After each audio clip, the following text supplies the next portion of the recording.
Welcome to a mysterious tale where destiny and desire converge between land and sea. From the chilly salt flats of Maryland to the watery landscapes of Georgia, the fate of the humble fisherman Malik becomes entwined with the enigmatic mermaid Zora, unveiling the hidden water curse and the tumultuous journey of Selena. Join us in this African-inspired fairy tale world where magic and the quest for freedom intertwine, promising a captivating adventure yet to unfold. Once upon a time, when the air along the Atlantic coast was still pristine and mesmerizing, there was a land hidden beneath the dense forest canopies in eastern Maryland. In those days, it was yet unknown, scattered with small villages where African-descended residents gathered countless memories and legends. The people there often told mysterious tales of creatures lurking under the sparkling waters, of ghostly apparitions along the untamed shorelines, whispering of wonders yet fraught with danger. Amid this dreamy backdrop, the threads of Malik's destiny began to weave themselves like an unexpected turn in his life's story. Born into a poor family of African heritage, Malik grew up with ancestral accounts of a grueling journey from a faraway homeland. Though the storms of time and adversity could not dim the pride in their bloodline, fate seemed to hold Malik captive in the whirlpool of hardship. From his earliest years, Malik was accustomed to waking at dawn's call, laboring with his parents on the salt flats by Chesapeake Bay. On frigid mornings, when fog enveloped the countryside, he and his family toiled diligently, their sweat seeping into the bosom of the earth. As he grew older, Malik further immersed himself in the harsh realities of the ancient forest, wading through streams to hunt game and gather mushrooms, then taking these natural bounties to wandering merchants at fairs across the eastern states. Despite his tireless efforts and burning youthful vigor, destiny always branded him with hard luck. While peers of his age managed to claim wide fields, raise livestock, or secure small boats to venture toward promised lands in Georgia, Texas, or California, Malik continued drifting on through one difficult day after another. Finally, as his belief in a better future wavered under the weight of poverty and life's injustices, Malik decided to leave Maryland behind. Rumors of fertile lands in Georgia, where many labored on large farms in hopes of a brighter tomorrow, ignited a fresh spark in him. Moreover, tight-knit African-American communities there were said to welcome newcomers like family, ready to share not only their sweat, but also the aching nostalgia for a distant homeland. Perhaps this is where my fate will finally shine, Malik told himself, heart ablaze with hope. He packed only the essentials, along with a few pieces of cornbread and small change, tiny seeds of a grand dream. For weeks he travelled, each day trudging along rough dirt roads, sometimes catching a ride on horseback from a kind stranger, sometimes finding companionship in fellow wanderers with similar hopes. Along the way, Malik heard enchanted tales, sorrowful spirits haunting Georgia's swamps, a radiant mermaid said to appear along the Mississippi. These legends made him both skeptical and starry-eyed, propelling his own dreams to ever loftier heights.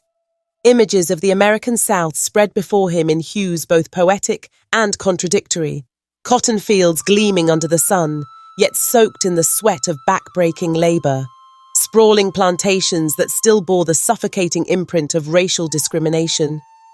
Though fully aware these trials might not have vanished, Malik's heart quivered with the notion of opportunity.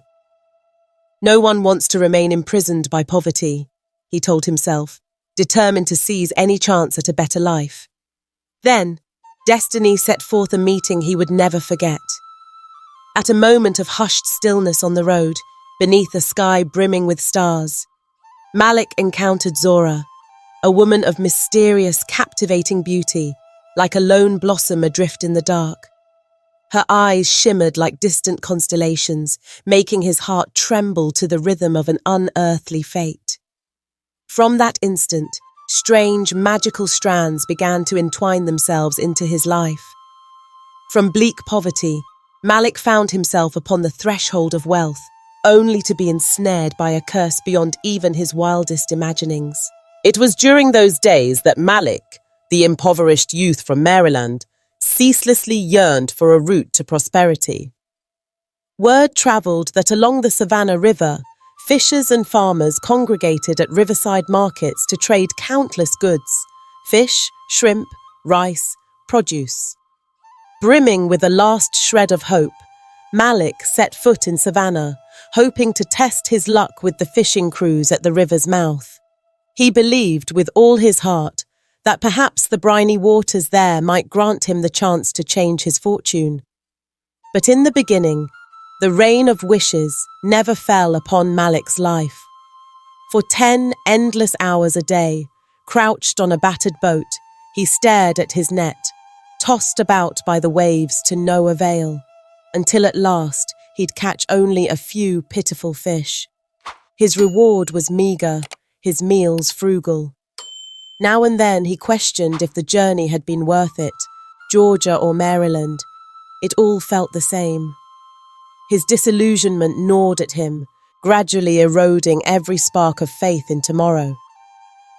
Then, one evening, with a light drizzle misting the air, he sat alone on the riverbank, eyes trained on the fiery red sunset, which felt like a reflection of his own aching heart. His longing for a new land stirred again. Texas, rumoured to be brimming with opportunities. He was already planning the day he would depart Savannah.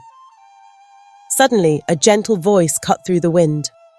"What has captured your gaze so intently?" Startled, Malik turned around. Behind him stood a woman of breathtaking beauty, her dark eyes brimming with laughter. The glow of dusk lit her skin as though she herself were glowing. She introduced herself as Zora and mentioned she had just arrived, also in search of work. There was an ethereal quality to her face, as though she belonged to another realm. From the moment his eyes met hers, Malik felt a tangle of emotions stirring within. Zora offered little about her own background. She simply said she'd travelled through Maryland and Alabama, finally reaching Georgia upon hearing rumours of bountiful shrimp and fish, and that she hoped to team up with someone in need of extra hands to haul nets. Malik, though somewhat doubtful, ultimately agreed. After all, he was too tired of rowing that old boat by himself each day. With Zora aboard, at least he'd share the workload, if not fortune. Early the next morning, while fog still blanketed the river in a silvery curtain, Zora appeared at the dock where Malik's boat was moored. Without exchanging many words, they pushed off into open water. The instant the net touched the river's surface, Malik sensed a strange current ripple through him. The very moment he cast the net, it seemed as if some formidable force pulled it deeper than usual, making it feel impossibly heavy. He and Zora strained every muscle hauling it in. And there, spilling onto the deck, was an astonishing bounty of shrimp, crabs, and large fish, flipping and thrashing, spraying water everywhere. Malik had never seen such a catch in his life. By late afternoon, when they brought the fresh haul to market, they earned a sum triple or quadruple his usual earnings. It would be an understatement to say Malik was astonished. People around the dock were equally amazed, questioning him about special tricks or magic he might be using. He could only manage a bashful grin, silently thinking, "It's all thanks to her." Indeed, Zora was like a rare gem, or more aptly, an unexpected sign of good fortune. In the following days, whenever Zora joined him on the water, his nets overflowed again. Money began to pile up, and his dream of finding a better life seemed finally within reach. Yet even as he revelled in his lucky break, Malik could not quell a nagging feeling of unease. The wealth and success had arrived too abruptly, a phenomenon outside his life's experience up to that point. Many nights he lay awake, restless thoughts swirling. Who exactly is Zora? Why would she choose to help me? But each time he stepped ashore, faced with the hubbub of the markets and felt the crisp banknotes in his hand, The thrill of triumph drowned out any lingering dread. "I've drifted from place to place, endured countless hardships and never had a taste of material happiness," he told himself, deciding to cast his doubts aside. Much like a boat forging straight ahead, oblivious to the storm brewing on the horizon. "Zora, perhaps you really are the golden ticket I've been longing for," Malik whispered inwardly, still unaware of the astonishing twists fate had in store. In only a short time, the humble fisherman from Maryland morphed into a big shot in a Georgia fishing village. Everything happened so fast that locals could hardly stop buzzing. How did he get rich so quickly? Some admired him, others gossiped enviously, yet all agreed Malik's luck had changed. With the sizable sum he amassed in merely half a year, he purchased a new boat and hired a few deckhands for bigger fishing runs. His prosperity was undeniable, but his mind was flooded with questions about the mysterious woman who had accompanied him, Zora.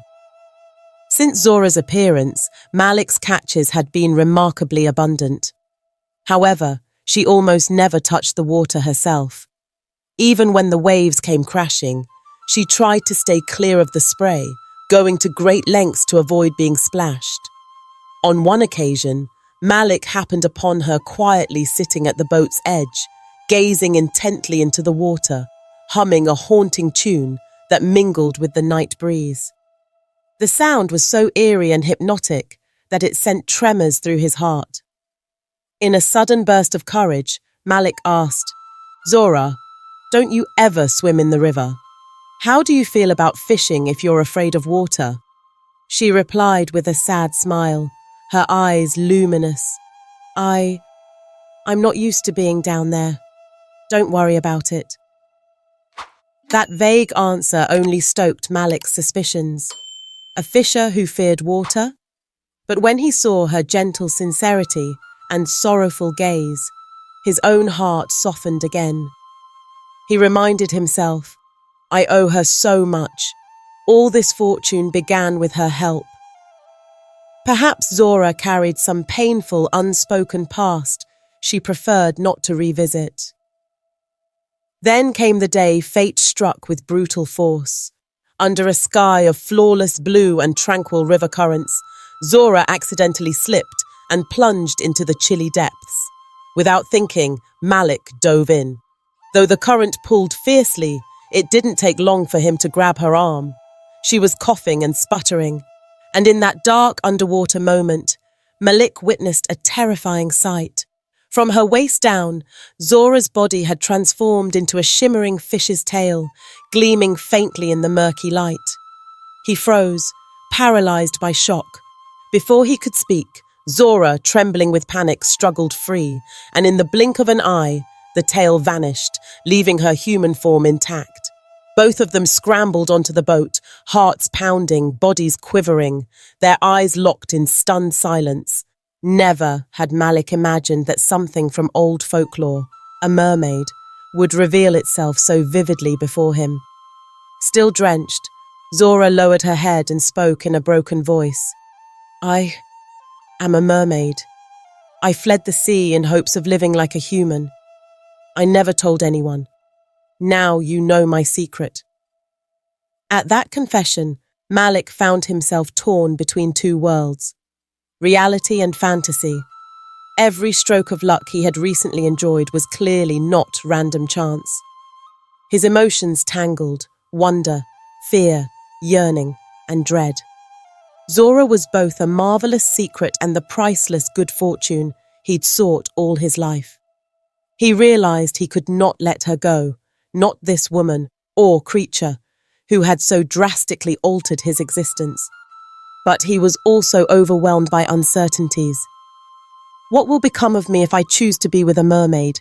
Is there a price, something terrible lurking in wait? After discovering Zora's mermaid identity, Malik kept going out to sea with her, his reputation growing ever stronger thanks to consistently bountiful catches. Money poured in like a river. He built a comfortable wooden house near the riverbank, a practical location that also symbolized his new status. He didn't stop there. He expanded his operation, hiring more workers and setting up a large fishing team. Whenever Zora boarded a boat, her supernatural presence seemed to summon shoals of fish, piling up his nets and profits. His name became known far and wide, attracting buyers from as far as Florida or Alabama. Yet while Zora stayed quietly by his side, Malik's mindset started shifting. He was no longer the humble man of days gone by.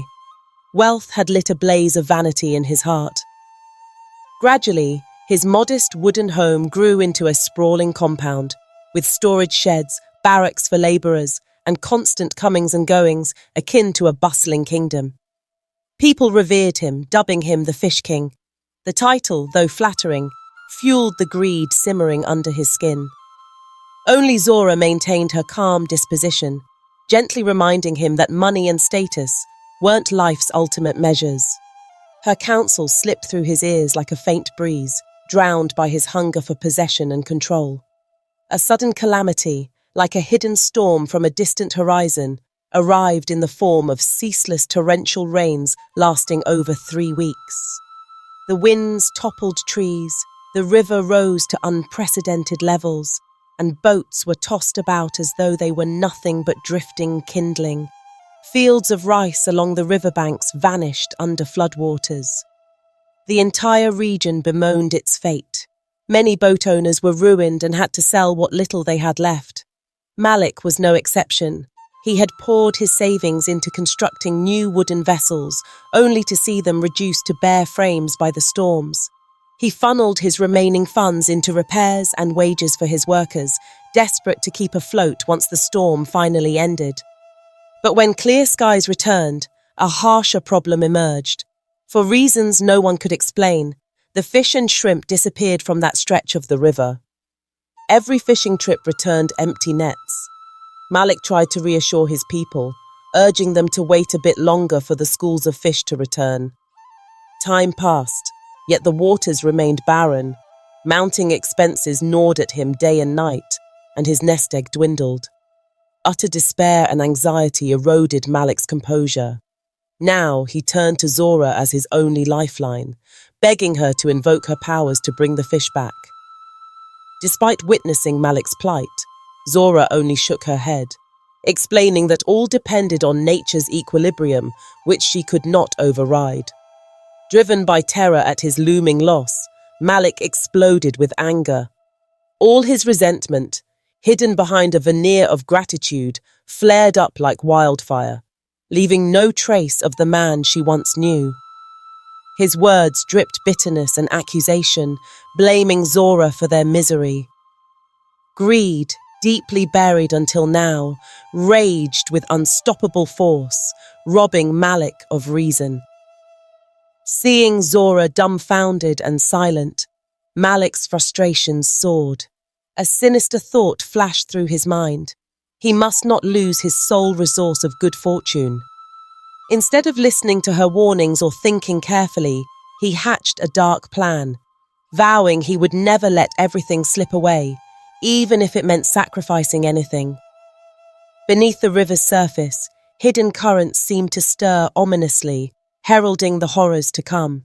Under a sky churning with black clouds, Malik led Zora deep into the old forest to a cave seldom visited.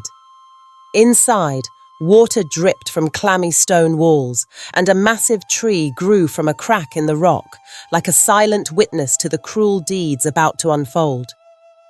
Malik claimed that inside the cave lay an underground stream leading to the river, urging her to call the fish back and rescue them from hardship. Though unease flickered in her eyes, Zora still followed, clinging to the hope that she might help him weather this despair. However, the deeper they ventured into the cave, the more its darkness mirrored the growing darkness in Malik's soul. Wet stones made the footing treacherous, the steady trickling of water echoing ominously in the murk, fueling an air of foreboding. Then, near the trunk of that ancient tree, Malik pulled out an arrow bound with a spell. He had secretly acquired it from a traveling sorcerer, intending to subdue Zora's power. The moment she recognized the cold intent in his eyes, it was too late. Weakened by so many days without replenishing her strength in salt water, she could only watch in horror as the arrow tore into her side. Zora's anguished scream reverberated, and her tail flashed into view beneath the cave's dim light. Without a shred of mercy, Malik leveled accusations at her, blaming her for every misfortune, seeing in her both the key to his wealth and the cause of his downfall. Pinned helplessly to the tree by the spellbound arrow, Zora could do nothing but stare at him, wide-eyed in shock and betrayal, as he turned on his heel and left. Outside, the rain started to pour, thunder rolling across the sky like a grim ceremony, witnessing the brutal act that Malik himself could hardly face. Tormented by what he had done, Malik realized he must quickly flee to avoid the villagers' suspicions. He was also haunted by the possibility of a vengeful curse from the sea.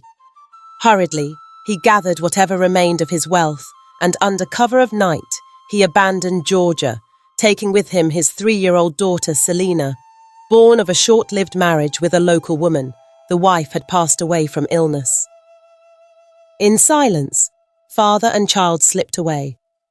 He left no farewells or explanations, vainly hoping to bury forever his appalling crime in that dark cave.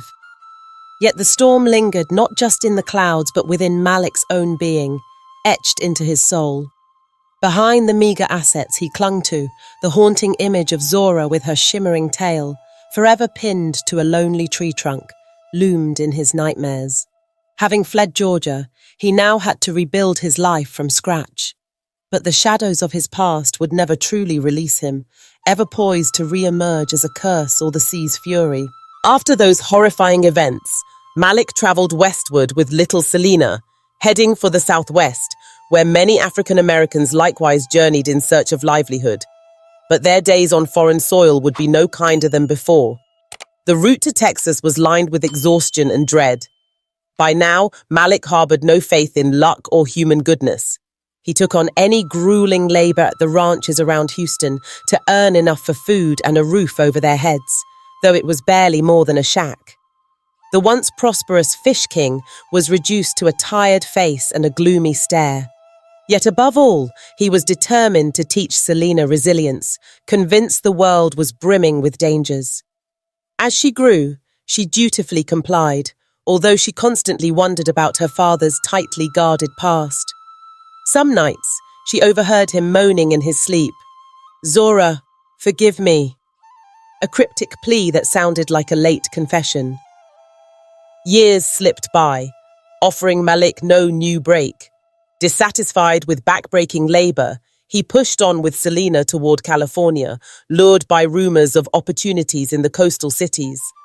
African American communities were forming there, providing mutual support. But it seemed a silent curse still chased him. For Malik never rose above menial wages, living a marginal existence.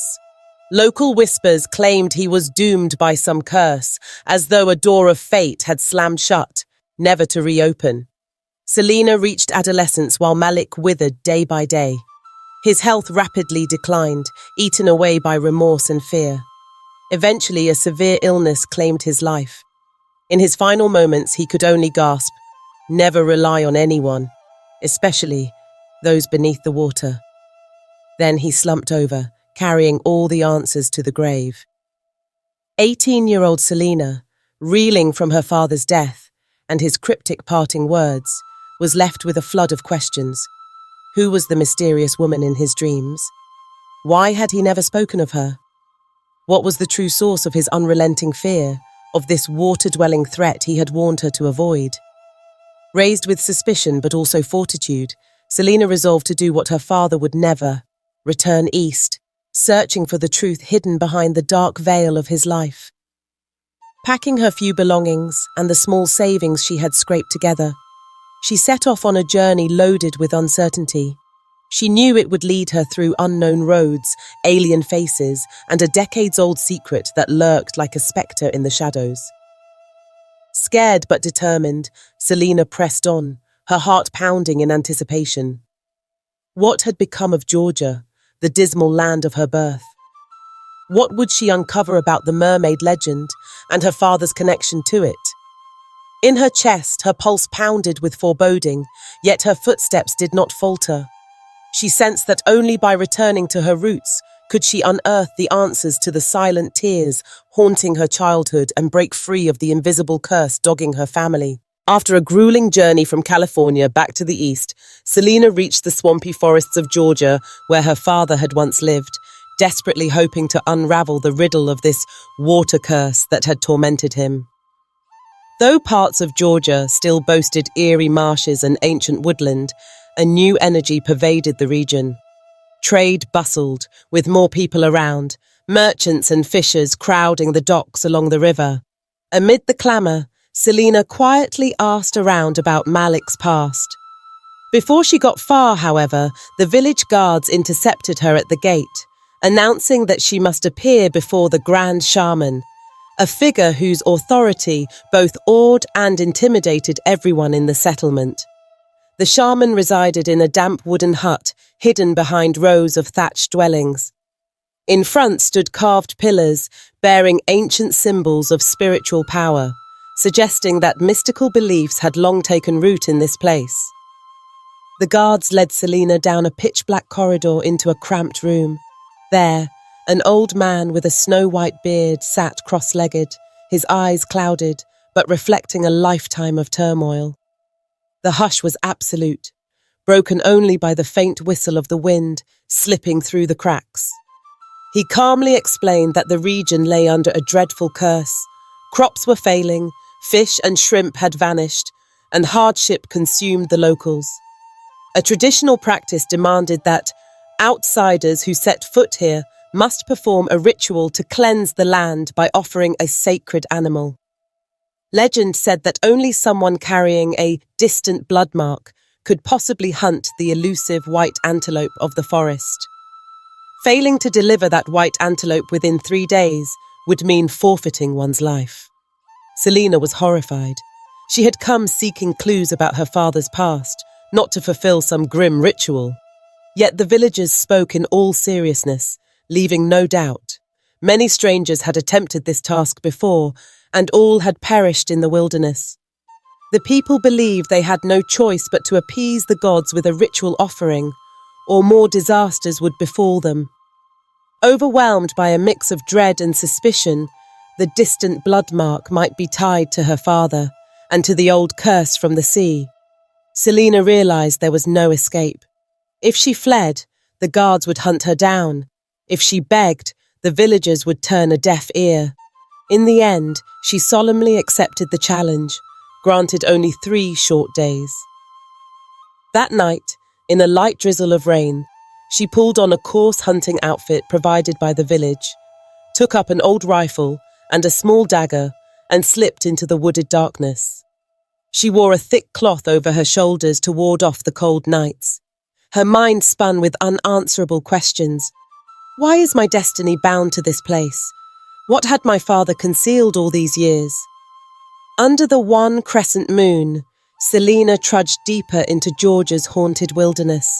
Wet leaves rustled underfoot, insects droned incessantly, and the pungent scent of swampy earth clung to the damp air. The white antelope was said to flicker in and out of sight, but she had no time to hesitate. 3 days, no more. This was the verdict that would decide everything. Her survival, the curse's potential undoing, and maybe the link that would piece together her family's hidden history. For 3 long days, Selena stalked through the gnarled trees and exposed roots, pursuing any trace of the white antelope. The humidity was suffocating. The ground gave off a sour, muddy smell, and insects hummed endlessly, fraying her nerves. Her feet ached. Her clothes were torn by thorny shrubs. Yet she pressed on relentlessly, aware that every moment took her closer to failure and death. Late in the afternoon of the 3rd day, through tangled branches, she glimpsed a flash of white gliding away as swiftly as the wind. The fabled antelope. Adrenaline surged as she dashed after it, heedless of brambles clawing her skin. The creature seemed aided by the very breeze, swiftly leading her over clusters of brush, then vanishing inside the mouth of a dark cave. With no other options, Selena crept inside. heart pounding uncontrollably. A rotten, fishy odour enveloped her as she ventured deeper, with only the flicker of a torch to light the way. The further she went, the louder the wind whistled through hidden crevices in the stone, echoing in a spine-chilling chorus. Finally, she reached a cavern where an ancient tree grew from a rocky fissure. Impaled against its trunk, shockingly, was a mermaid in a faded, pallid form, her hair tangled, her once brilliant scales dulled by time. Selina froze in horror upon realizing this mermaid was somehow still alive, though her life force flickered like a candle in a storm. An enchanted arrow had pierced her side, sealing her power. It was Zora, the very being linked to Malik years ago. Despite her agony, Zora feebly pleaded for Selina's help. The girl's heart pounded in disbelief as she heard the mermaid's halting revelations of Malik's betrayal, her father's cruel act of binding Zora to this tree decades past. In that moment of wrenching conflict, Selina chose a course of action. She had come to slay the elusive antelope, but Zora offered to aid her if she would only remove the arrow. With no other recourse, Selina grasped the arrow's shaft, pulling it free. Zora shrieked in pain, but her eyes flared with renewed vitality, and the silvery sheen gradually returned to her scales, as though fed by the underground river's life-giving flow. Weak yet determined, Zora led Selina deeper into a separate passage, where the white antelope stood silently drinking. With her rifle, Selina fired, but the bullet ricocheted off the creature's glistening coat, as if it were armoured. Zora whispered that only the dagger etched with runes, given to Selina by the shaman before she entered the forest, could harm the beast. As the antelope reared up, ready to strike, Selina dodged aside, swinging the dagger in a desperate arc at its neck. Blood spurted forth, staining the pristine fur. The magnificent creature staggered, gave a final heave, then fell motionless under the torch's trembling glow. With the sacrifice secured, Selina exhaled a shaky sigh of relief, but her gaze fell upon Zora, weighed down by guilt and heartbreak. Despite Selina having saved her, the mermaid had once been enslaved by her father. Zora met her stare, offering a faint nod and a wan smile, tinged with lingering pain, anger, and a thirst for retribution. In the dank air of that ancient cave, the two destinies were now entwined, ensuring the storm had only just begun. Night blanketed the village in thick shadows as people gathered around the communal well, where the sacrifice ceremony was to be held. Drums pounded in a fevered rhythm, smoke from burning herbs curled in the torchlight, and an atmosphere of awe, anticipation, and fear pervaded the crowd. The old shaman, officiating the rite, praised Selina for her bravery and promised that with the white antelope offered to the gods, the curse would be lifted at last. Then, from the darkness, Zora emerged. Her form, half woman, half mermaid, shimmered beneath the torch glow, causing the villagers to recoil in shock. The shaman bellowed, demanding to know why she would desecrate their sacred rite. Zora merely responded with a cold smile, her voice trembling with all the rage she had harboured for over 25 years. She condemned Malik, Selina's father, for betraying her, leaving her imprisoned in agony. And now, learning that Malik was dead, Zora vowed to unleash her wrath upon Selina, who shared his blood. Selina reeled, pleading that she bore no blame for her father's sins, yet Zora's fury was implacable. She raised her hand, sending a blast of uncanny force that hurled Selina to the ground. Horrified, the crowd looked on but dared not intervene. The shaman attempted a counterspell, which Zora effortlessly snuffed out. Brandishing a sharp shard of bone, she lunged forward and stabbed Selina in the chest. A scream echoed through the gathering, and Selina collapsed in a pool of blood. Dread and despair rippled through the onlookers. Zora sneered, savouring her presumed vengeance.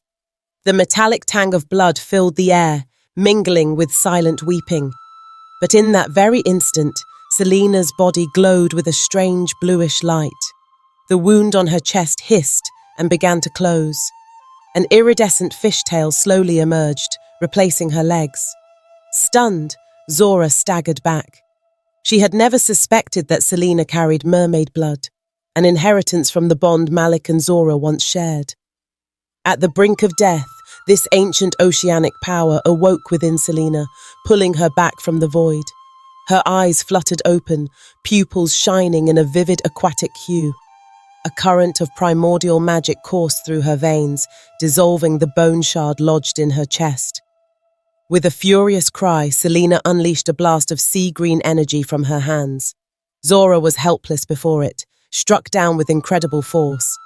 The once radiant mermaid, fueled by over 2 decades of rage, now lay crumpled.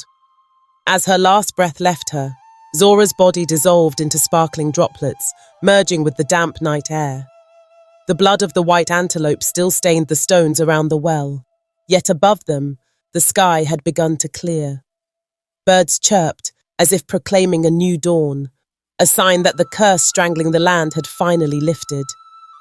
Selena, panting heavily, collapsed on the ground, her mermaid tail still glittering under the delicate morning light. The villagers converged around her, bowing in reverence.